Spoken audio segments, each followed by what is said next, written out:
உங்களுக்கு நல்லா சரன்னு weight loss ஆகுறதுக்கு இந்த ஒரு ரெசிபி போதும். இது வந்து பர்சனல் எக்ஸ்பீரியன்ஸ் தான். நான் வந்து கடந்த 2 வருஷமா இத ஃபாலோ பண்ணி தான் நல்லா வந்து வெயிட் லாஸ் வந்து பண்ணியிருக்கேன். தாராளமா மாசத்துக்கு 4லேருந்து 5 கிலோ சூப்பரா வந்து ரெடியூஸ் பண்ணலாம்.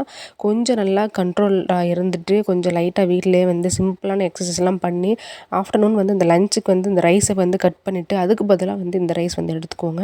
இதை நீங்கள் கஞ்சியாக பண்ணி சாப்பிட்லாம், இல்லை ரைஸாக வந்து பண்ணலாம், இல்லை வெரைட்டி ரைஸாக வந்து பண்ணலாம். நான் வந்து இன்றைக்கி அதிகமாக நான் எடுத்துக்கிட்டது இந்த டைப்பில் தான். ஸோ அதை தான் உங்கள்கிட்ட வந்து ஷேர் பண்ணுறேன். அதுக்கு 1 கப் அளவுக்கு குதிரைவாலி ரைஸ் வந்து எடுத்திருக்கேன். அதை நல்லா வந்து வாஷ் பண்ணிக்கோங்க. வாஷ் பண்ணதுக்கப்புறம் 1 கப் ரைஸ்க்கு 3 கப் வந்து தண்ணி விட்டுக்கலாம்.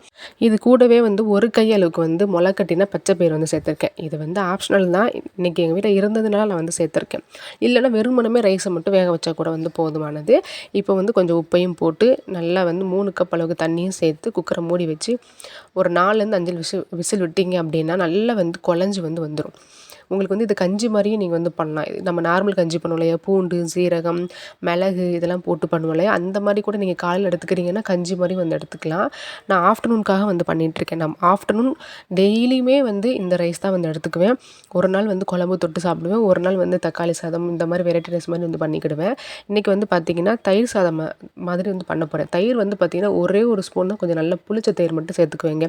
ரொம்ப தயிர் சேர்க்க வேண்டாம், ஒரே ஒரு ஸ்பூன் மட்டும் போதும். இது கூட நல்லா தண்ணியும் வந்து நல்லா தாராளமாக விட்டு நல்லா மிக்ஸ் பண்ணிட்டோம் அப்படின்னா தயிர் சாதம் வந்து ரெடி. இப்போ வந்து கொஞ்சம் பச்சை தண்ணியே வந்து விட்டுக்கலாம். ஹாட் வாட்டர்லாம் விடணுன்ற அவசியம் இல்லை. நம்ம தயிர் சாதமாக தான் சாப்பிட போகிறோம்.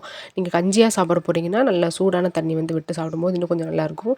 இது கூட ஏதாவது துவையலோ இல்லைன்னா வீட்டில் இருக்கக்கூடிய குழம்பு, அப்படி இல்லைன்னா இது கூட ஏதாவது ஒரு பொரியல், தாராளமாக ஒரு 2 பொரியல் கூட நீங்கள் பக்கத்தில் வச்சுட்டு சாப்பிட்லாங்க. டேஸ்ட்வே சூப்பராக வந்துருக்கும். இது நல்லா இருக்காது அந்த மாதிரிலாம் கிடையாது. நீங்கள் ஒன் டைம் சாப்பிட்டிங்கன்னா நிஜமா உங்களுக்கே சாப்பிட தோணும். இது கஞ்சியாக பண்ணி சாப்பிட்றத விட இந்த மாதிரி தயிர் சாதமாக சாப்பிடும்போது இன்னும் டேஸ்ட் வந்து சூப்பராக வந்து இருக்கும். நான் மோஸ்ட்லி வந்து பார்த்திங்கன்னா தினமும் இந்த தயிர் சாதம் மாதிரி தான் வந்து பண்ணுவேன். என்றைக்காவது வந்து வெரைட்டி ரைஸ் வந்து பண்ணுவேன். இது கூட ஏதாவது 2 பொரியல் வந்து பக்கத்தில் வச்சுட்டு, இல்லை கீரை இந்த மாதிரி ஏதாவது ஒன்று தொட்டு வந்து சாப்பிட்டுக்கிடுவேன். இன்றைக்கி வந்து நான் வீடியோக்காக பண்ணனால சும்மா ஊறுகாய் மட்டும் தான் வந்து வச்சுருக்கேன்.